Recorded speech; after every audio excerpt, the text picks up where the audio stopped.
Hello. Today we are going to start second chapter of Science Standard 10th NCERT textbook CBSE syllabus. Second chapter is acids, bases and salts. Let us just revise what we have studied in previous chapter या previous standard. हमने देखा था कि sure and better test to the food are because of acid and bases. Last year हमने देखा था ऐसा था. देन कभी कभी एसिडिटी होता है किसी को, तो उस वक्त हम लोग लेमन जूस या बेकिंग सोडा देते हैं सो दैट वो जो एसिडिटी है वो न्यूट्रलाइज हो जाए. तो एसिड्स एंड बेसिस को अगर आइडेंटिफाई करना है तो एक टेस्ट होता था, that is litmus paper. Litmus paper, blue litmus paper turns to red in acids. इसके ऊपर एक बहुत ही अच्छा आपको याद रखने के लिए बोलता हूं. देयर इज हमारा हिंदी में अनीता,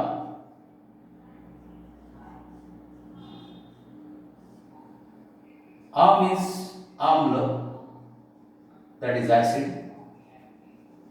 नी means Neela, that is blue. Tam is tamda, in Marathi it is red. Means in amla is acid, blue litmus turns to red. In this way simply we can remember. This about the litmus paper. Similarly there are synthetic indicators. Phenolphthalein, methyl orange, these are synthetic indicators which indicate the whether the substance is acidic or basic. Now let us understand chemical properties of acids and bases. Each chapter का half of the part is to understand the properties. पहले laboratory experiment करके देखा कि different type of acids and bases collect किए गए. HCl, H2SO4, HNO3, these are strong acids. CH3COH, acetic acid, is a weak acid. NaOH, COH twice, MgOH twice, these are strong bases. And ammonium hydroxide is a weak base. इनको जब litmus paper से test करके देखा या methyl orange या phenolphthalein से, तो उनका स्ट्रेंथ वो हमको पता लगता है वहाँ पर कि which are acidic, which are basic. Strength से पहले तो हमको विच आर एसिड और विच आर बेसिस को आइडेंटिफाई हो सकता है. सेकेंडली, एक फाइनली चॉप्ड ऑनियन का प्लास्टिक बैग में रखो, उसे क्रॉस पे स्ट्रिप डिप करो, वो strips acid and bases identify करने के काम में आ सकता है. This is the second activity. Now let us think about the reaction with metals. Metals के साथ acids और bases का reaction क्या होता है? Zinc and sulfuric acid. तो जो SO4 ग्रुप है, it is getting shifted to zinc and zinc sulfate is forming and hydrogen gas is evolved. Likewise, there are number of examples. Metal जब भी react होता है acid के साथ, hydrogen gas evolve होता है. तो पहला कैरेक्टरिस्टिक रिएक्शन हमने देखा, एसिड प्लस मेटल की salt plus hydrogen gas. Always remember it. ये जो ब्लॉक है, दीज ब्लॉक्स 3-4 ब्लॉक्स हैं यहाँ पर ड्रॉ किए हुए. You have to remember as it is. Half of the chapter you remain in mind. Likewise NaOH plus zinc. NaOH is a base. Active solution में zinc अगर drip करेंगे, activity 2.4 दिया हुआ है उसमें, तो सोडियम जिंकेट बनता है and hydrogen gas is evolved. Even along with NaOH you will find that hydrogen gas is coming out. मतलब एसिड के साथ और बेस के साथ दोनों मेटल जब रिएक्ट होते हैं तब हाइड्रोजन गैस बाहर निकलता है.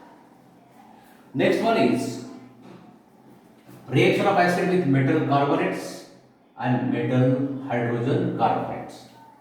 एक एक्सपेरिमेंट है आपके टेक्स्ट बुक में. डायोड एसिलेट ट्यूब में लिया, Na2CO3 सॉल्यूशन में डाला उसमें, और वो रिएक्शन होने दिया, and after that it is pass to calcium hydroxide solution. Then it is repeated, another tube लिया, सोडियम हाइड्रोजन कार्बोनेट लिया, सेम HCl डाला और इस ट्यूब में डिप करके देखा जहाँ कैल्शियम हाइड्रोक्साइड सॉल्यूशन था. Then we find that it is precipitated. Calcium hydroxide का प्रेसिपिटेट बन के, मतलब कैल्शियम कार्बोनेट बन के वो सेटल होता है। इसका मतलब this there is reaction, carbon dioxide is evolve in it. तो ये दोनों ट्यूब्स में क्या रिएक्शन होता है, मतलब this is not tube B, this is tube A, इसको निकाल के दूसरा ट्यूब पर डाला है। ये टेस्ट ट्यूब ए में Na2CO3 sodium carbonate plus twice HCl gives twice NaCl, H2O and carbon dioxide gas.